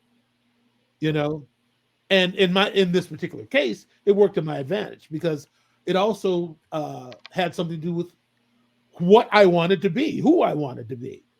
And so I guess it's I was just as angry as any young man, I suppose. And I stuck to devices that I thought, served me well. And the thing is that, situations were changing, and once enlightenment begins, it's hard to turn back. Like once you're awake, it's pretty hard to go back to sleep. So once I realized there was a problem, then came the duty to fix it. So, and also to set a positive example, Somebody once criticized it, like, why are you playing all those fancy fills? You're not teaching anybody in the city how to actually fish, how to actually make a living doing what you do. You're setting a poor example by playing so extravagantly. Wow. And there was some truth to that. I said, you know what? I had to really be honest enough with myself to look at it. And that's what I mean by know yourself. Like, no smoke and mirrors. Who are you for real? What is your raison d'etre? What are you doing this for? Who are you doing this for? You really got to. People get into the music business for variations of reasons, a lot of other reasons. All I ever wanted to be was a good musician that other people wanted to play with. That's it. Well, sure. And I'll say this. At this last Larry Long rehearsal for the last Larry Long gig that I played at the Dakota, Robert Robinson was sitting right next to me, and I was playing drums, and he never plugged his ear one time. He never complained about my volume, not once. He sat right there just like I could touch him almost with my elbow. And Awesome. I really felt like a master in that moment. Because if that man, I mean, you know how dynamically he sings. Yes. It's like, if I have that much control over my instrument, I really have accomplished something, you know? It's So awesome. that was a recent revelation, I guess, just that I can, any volume you need, I can do it. You know, if that's what it calls for, I can do it. You know, I may not always choose to play at that, at those levels, but if that's what needs to happen, I'm able. Right. It's play with a lot of energy. Yes. Uh-huh. Yep. Quiet or loud. Yes. I didn't. Thank you, Cody. Yes. Okay. I'm sorry. I didn't mean to break into that. No, it was excellent. We got Jennifer's question and Tim's question. And so if Yes, Fields and Cody want to address Jennifer's question real quick. So many people would fault me, but I don't stop working. So yes, constantly. I mean, if I was a live sound engineer, I would absolutely constantly be changing things. So Yeah. yes, a lot of guys say that's what you're. That's not how you're supposed, but that's what I do. Yeah, I mean, yeah. Here's Tim's question. I guess I should read these because for the people who are listening and that. So Jenna's question was about: do you set EQs and compressors during the show, or do you do that all in sound check? And the consensus answer is that even though by some schools you're supposed to set it and leave it and then mix the gain structure, both of our expert engineers here are always continuing to change, which makes sense because again, it's not necessarily going to be the same as sound check through the whole show, especially if anything, musicians play quieter during sound check and then turn up during the show. That's never happened to you, Cody, I'm sure. Well, my only hope is that from the beginning of the show to the end of the show, it sounds better at the end because then I'm successful. And it's relative, but that's what I'm gunning for. So here's Tim Fisher's question. Do you have a preference to the order in which you check instrumentation? Personally, I prefer vocals first to establish two-way communication immediately. That's kind of a hard question because the way that I learned, because working with Michael and the group of players, I know them very well. I don't actually sound check. I can be in the ballpark to start, and so what I do, and Michael will verify this, I say play. The band plays, they sing, they do a song. I get gain structure. So I typically, if there's wedges or ears, I put the individual stuff in their stuff, and I say to the band, I just want you to run a tune. It's not going to be how you're going to want it to be, but I just want to know where things are going to be at when you're actually playing a song. So I run a song first, but it's totally not what you do. Normally you start with kick, snare, hat, right, John? So, but I'll do that. I think part of it is also you're the house guy in a venue Everywhere. where you know the system, so you don't have to do a line check every week. It's not like a lot of these, like I said, I'm thinking of a lot of festival gig nightmares where everything is dragged in day of, and you have to do a live line check on every single thing because the kick mic might not be connected properly or something like that. I don't look forward to doing any festival one-offs, and typically now you travel with production. So if your show isn't together, it's going to be a long day anyway for most of the musicians, and they probably won't sit there for it. So typically you're not sound checking after either your production rehearsal or your first show. I mean, is that your guys' experience, right? Well, that's part of the reason why Soul Asylum moved to in-ears, is because there's a lot of throw and goes for us. Yep. And if our monitoring situation is already set and saved, that saves time. I think a lot of people tour that way. You a certain amount of production. If you can travel at least with inputs and a desk, then you're going to have a lot more consistency. I think the other way is a very inconsistent and very difficult way to tour. What about you, John?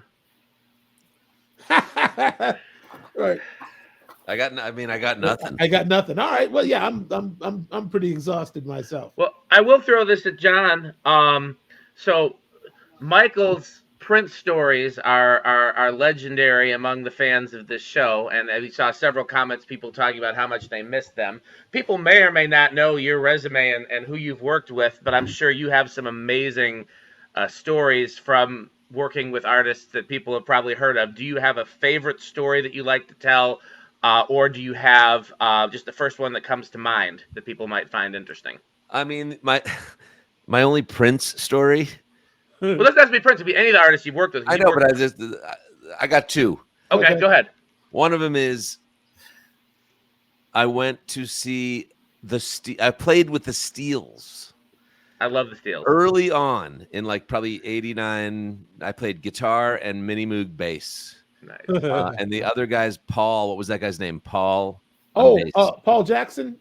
Paul. He played like low 4-string, like he had a 5-string on a 4-string. I know exactly who you're talking about. I thought Paul, he was awesome. It was like Jackson or Johnson or something. Yeah. So for some reason, dark-skinned dude played real low. So that was great. The band, and I think Daryl was in the percussion guy. Yeah. Mm-hmm. And we're playing at the Fine Line. Yes. Like 89, 90 maybe. Yeah, that was the time to get in there, man. Somehow I got in there, and it's probably like 89, and I run out to the car to get something, and I'm coming back in the front of the Fine Line, and there he is. There's Prince. The first time I've ever been near him, ever, and he's with Kim Basinger, and they're walking into the Fine Line together to go watch this Steels show. Okay, that's it. Nothing happened. I just was near him, and that was cool. Can I give an addendum to that story? Yes, because please. I think I was there that night. Was it the Steels? Yes, it was the Steels. I was there that night, and I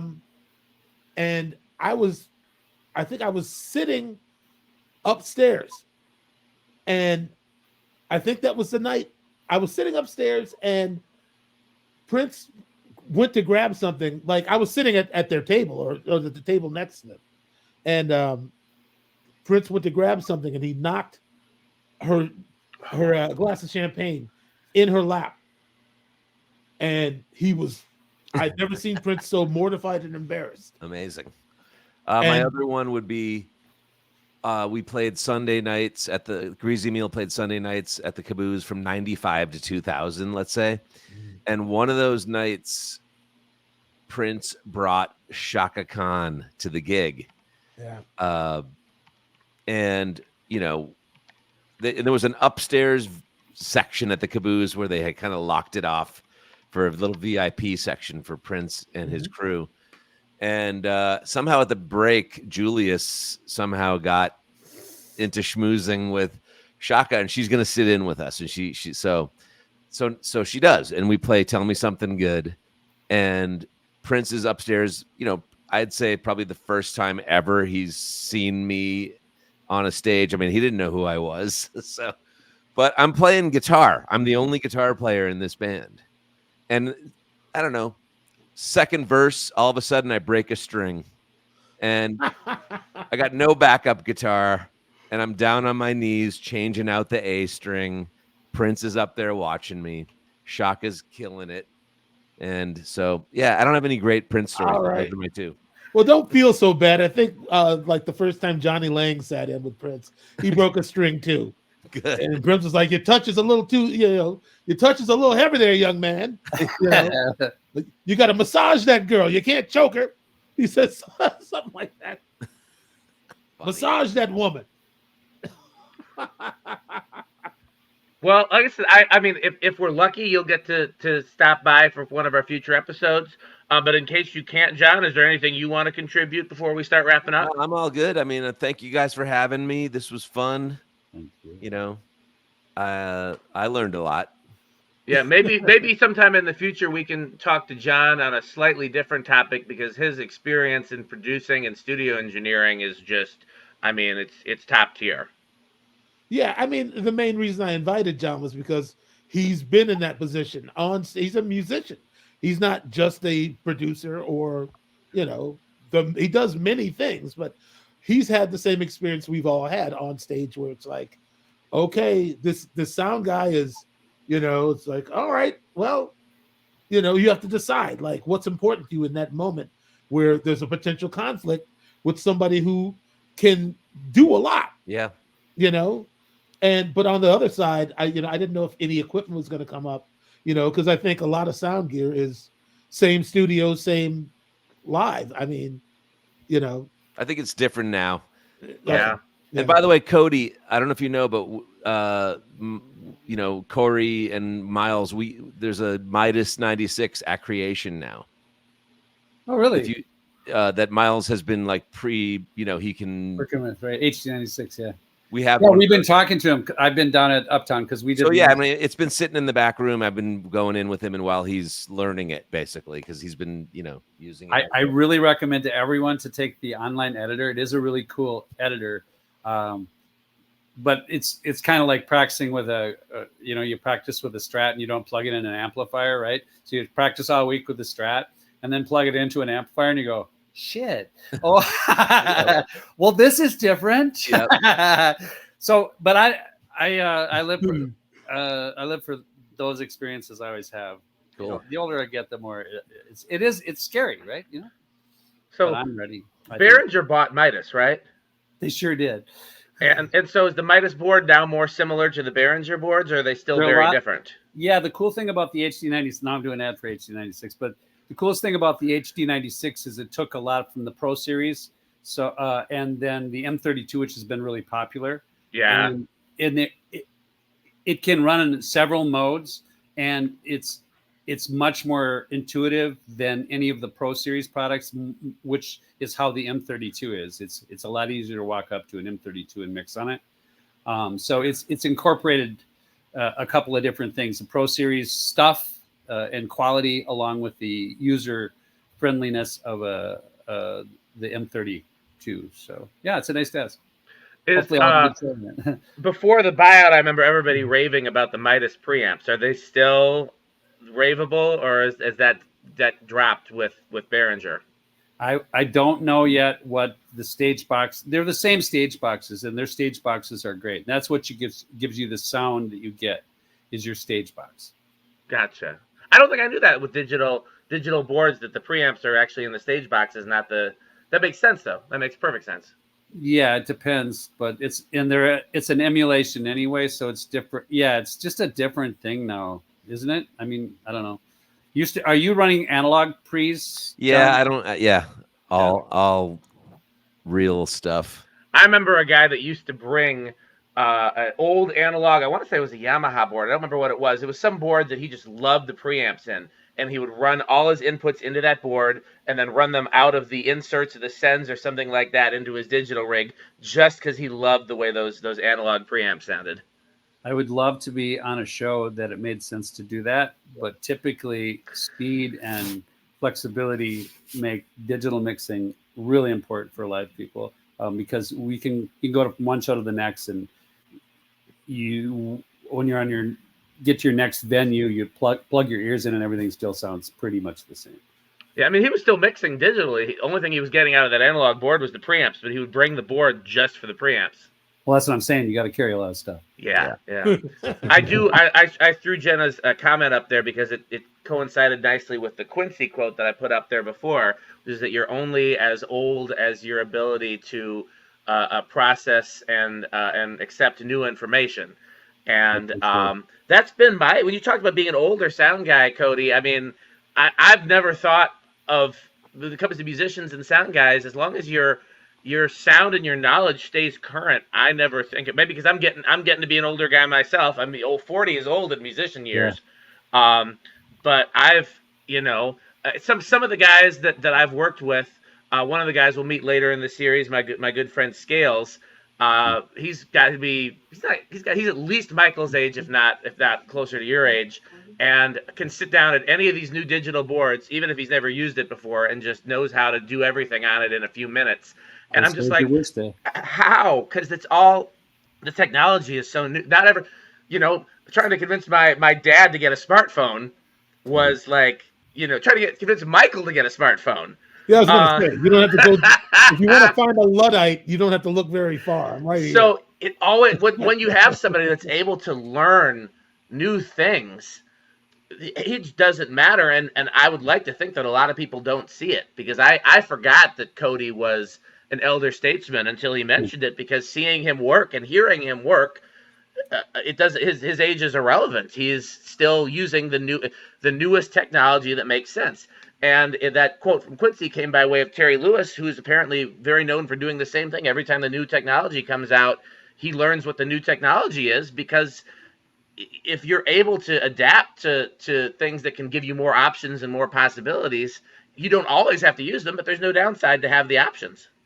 That's my belief, is that if you don't jump in I think you just jump in the water. It's scary, and it scares me to death, but I just jump in because that's the new pool or whatever, right? So you have to jump in, I think. Mm-hmm. Well, Michael, speaking of the future, what do we have coming up in the next few weeks? Oh, in about 2 weeks, we have the single release of a song called "Brother" by a duo called Brothers, which is me and Sonny Thompson, and we're the release date is Friday, April 19th, and the very next night we have an event that's called Together, which is a reunion of sorts of the original New Power generation. Levi, Barbarella, Sonny, and I are the rhythm section, and Mike Scott is actually flying in to play with us a little bit, and Tony M is going to come. I think also the marvelous Chastity Brown is going to join us. The Steels will be there. Margaret Cox, our mayor G Sharp, and the ever exciting JB and Ash Smash. Like it's a cavalcade, man. It's we're just playing, what the people want to hear, and as long as there's a need, I'll be willing, playing Prince's music after working with him, as long as I did, and having him not here with us, it can be an emotional thing, but it's like I really don't feel that I've even had a kind of closure over it yet. It's almost like he's just in another country for now. But I felt like I wanted to do something for the fans, and the Diamonds and Pearls box set came out in October with very little fanfare from the estate, as far as I'm concerned, and I feel like this is an opportunity for us to do something, not to compensate or to or in lieu of, but I just had the right spirit move through me, and I said, yes, I want all these things to culminate at the same time. I want Sonny and I to embark upon our journey as a real duo, as a creative juggernaut, and I want to also celebrate with my friends, so that's what it's all about. Together, celebrating the life and music of Prince Rogers Nelson, Saturday, April 20th at the Uptown Theater. You can get tickets at Ticketmaster. Sorry, it's a Live Nation venue, so that's who that's how it goes. There's a meet and greet. Nerd D is going to open for us, and he's really great. DJ Dudley D is going to be DJing, during all the dead spots, and at the end of the night, I'm sure there'll be some sort of a dance party. I think that what's the city ordinance, or I think 10 o'clock probably, right? Oh, I heard that I think they're going to stay open till 2. Oh my goodness! Yeah. Awesome. So that's what it's all about. I'm throwing a big block party, and it's it's the night before the anniversary of Prince's passing. So we're covering a lot of territory, but I think it's all worthy, and it's hard work to be like the key man in the situation. I never held the purse before. I never had to tell everybody what to do. This is a new experience for me, being more than just dealing with the music alone. It's I'm learning more than I thought I ever would during this process, and I'm partly asking myself, do I want to try to make this maybe an annual thing, and have just different guests every year. but we'll see how it goes. If the people want it, then doggone it, they shall have it. I'm I hope you definitely record, and I hope you get some video. Oh yeah, I was reticent and reluctant to do all that, but we're going to multi-track, and it looks like Ryan Smith, who signed Brothers to his label High Tension Records, I think he said he was assembling a camera crew. Nice. With his brother, I think. Beautiful. Like 3 or 4 cameras. So great. We'll do what we can. If we catch lightning in a bottle, we'll certainly share it with everybody. Killer. So in addition, and I'm very excited about that. I don't know if I'm going to be able to come up there or not, but it's definitely on my calendar. In addition to that, we'll be here live on Facebook, YouTube, Instagram, and Twitter for the rest of the Tuesdays in April. Who else are we going to be talking to, Michael? Well, you already mentioned that my buddy Scales, but I was talking about JT is mainly. I wanted you to introduce JT. Oh, sure, JT's my main man, 50 grand and all that. Musician extraordinaire, also producer, and another disciple of the method. We're talking about people who believe in parameters and rules and the right way of doing things, and I think that John Fields and Cody and JT all have that in common. Like, it's not something you leave to chance or you go into haphazardly. You have to plan for success. You have to stay organized and understand your priorities. Otherwise, the results will vary. So JT will have a lot to say about all of this. Yeah, we can look forward to continuing the same conversation and getting more into the weeds on it even with JT. Cody will be here with us every week as a guest co-host. Obviously myself and the great Mr. Michael Bland. We have a few other engineer friends that might be dropping by. I know I already mentioned Scales. I've already mentioned Audrey Martinovich, who is a friend of MUSiPOLiTiX. She's been present for our previous series, but she also does a lot of sound reinforcement here in Wisconsin, as well as owns one of the nicest studios in my hometown of Madison, Wisconsin, as well as was the first female contributor to Pro Tools. So I'd be very interested to hear her perspective. Who knows? We might have a few other people drop in, but it definitely for sure it'll be me, Michael, Cody, and I believe JT will be with us for the rest of the Tuesdays. Is that right? Well, we'll see. I mean, he was supposed to be with us tonight, but he got a tummy ache. Don't put him on blast, Michael. You do that to me. You always put me on blast. Leave JT alone. But yeah, for the people advertised that he was going to be here, so somebody's wondering anyway. So for the people asking in the comments, so it's streaming the same way you can get it tonight. It streams on the MUSiPOLiTiX Facebook page, the MUSiPOLiTiX Facebook group, my Facebook, Dan Spiffy Neuman, my professional Facebook, Dan Spiffy Neuman Musician. If you go to YouTube, you can also search for my name, Dan Spiffy Neuman, or MUSiPOLiTiX. DiSCiPLES on Instagram and Twitter. So it's streaming to all of those destinations. But then by tomorrow morning, it will be available on Spotify, Apple Podcasts. I don't remember all the name of all the podcasts. Anywhere you get your podcasts, you can hear this amazing discussion and all of the future discussions. They'll be up the day after. So if you can't make it live, it's too bad you don't get to see all of our beautiful faces, including Cody's face that was frozen like the Scream mask for a while there. Yes, I know. And you don't get to ask questions in real time, but you still get the benefit of the discussion. So please look for this, and then when it's live, share it with your friends, share it on your own profile so more people can see it. Anything else anybody wants to say? You know what? I want to make sure that people understand one thing before we adjourn. That this was really my idea. This was not whoever, because there's always haters. There's always somebody waiting in the wings to say, oh yeah, I bet they were talking about me. If you identify with any comments made on this channel or during this podcast, then you might need to take care of something. You might need to do something. Don't get mad. Don't get mad, and don't try to corner Cody down at Bunkers, because I'll send somebody down there to deal with you.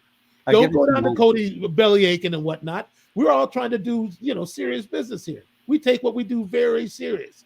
Now, if you don't, or if you don't want to cooperate, or if you're in it for self, then acknowledge that about yourself and stay out of the conversation. But don't get upset just because we're telling the truth here. I don't expect a bunch of static from a bunch of people who are not willing to do anything about it. So save it. If that's what you're thinking about doing right now, don't bother. All right? I'm glad I don't know who Michael is talking to right now, because I'd hate to be them. It's for just the general public. They're out there and they know it. Well, I won't be the one cornering Cody at Bunkers too. I was better not. I remember one time I asked Cody for something at Bunkers and he was like, nope, and I was like, okay, that's end of that conversation. Yeah. Well, yeah. So just to clarify, because somebody said something in a comment about 2 weeks, we will be back here next Tuesday. It's not 2 weeks out. 2 weeks is when Michael's live show is going to be at the Uptown Theater. Right. And if you're in Minneapolis, if you're willing to make the trip to Minneapolis and able, I mean, I hope it becomes an annual thing like he's talking about, because then in the future you might see John Field show up as a special guest. You might see me show up. There's lots of people you could show up, but this year it might be the only one. So just in case, if you're at all able to go, you should go. You should get tickets and you should see it, because again, it's going to be some of the very, very best people from both the Purple extended family and the Minneapolis music scene. And it's Michael and Cody working together, so it fits in perfectly with what we're talking about here. So both on an engineering standpoint and a musical standpoint, it's going to be impeccable. And so can't lose. I sincerely, I have a very, like John, I have a very busy week that week, so I haven't written it in pen, but it's penciled in for me, and if I'm able to, you will see me there. And if not, I will look forward to the next one. Anything else anybody wants to add? Anybody else want to threaten people not to come down to Bunkers and yell at Cody? So, okay, well, in that case, we'll close out. Cody, I'll see you next week. Michael, I see you all the time. John, if you're able to stop through again, I'll keep you on the emails, and you're more than welcome to jump in anytime. If not, it was so great having you here tonight. Thank you for sharing all of your expertise. Somebody said in the comments just now, I want to corner Cody just to shake his hand. Is that allowed, Cody? Can they do that? Absolutely. Everyone should come on down and say hey, for sure. Okay, bring your hand sanitizer, though. We don't want Cody getting sick, so you know. Not only that, say hey and not hey, man, listen. Stop at hey. Stop it. I'm telling you. I feel like Cody can handle himself, though. I feel like you're not needed to be. I feel like Cody will fight somebody if necessary. Yeah, but let me tell you, Cody had a lot of, No, Cody's wife. Cody's wife will fight. That's what, Michael, you don't need to do nothing. Just Cody's wife will fight anybody for Cody. All right, now who's uncovering who on this podcast? You leave Kathy out of it. That's a compliment. That's a compliment to her and Cody. So.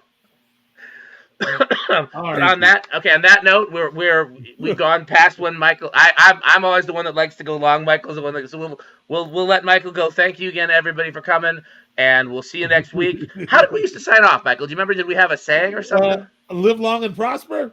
We'll do that. Okay. Thank you so much, everyone. See you next week. See ya. Yeah. See ya.